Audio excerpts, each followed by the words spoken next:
இரண்டாவது முறையாக சாம்பியன் பட்டத்தை வென்ற போர்த்துகல் அணி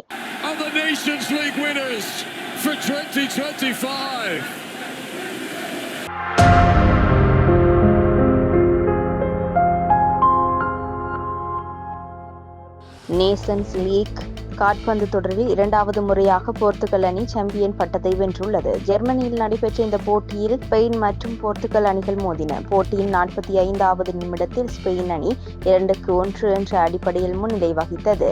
இந்த நிலையில் 69வது நிமிடத்தில் போர்த்துகல் அணியின் கிறிஸ்டியானோ ரொனால்டோ கோல் ஒன்றினை பெற்றுக் கொடுத்து போட்டியை 2-2 என சமன் செய்தார். இதனையடுத்து பெனால்டி ஷூட் அவுட்டில் 5-3 என்ற கோல் கணக்கில் ஸ்பெயின் அணியை வீழ்த்தி போர்த்துகல் அணி சாம்பியன் பட்டத்தை வென்றுள்ளது.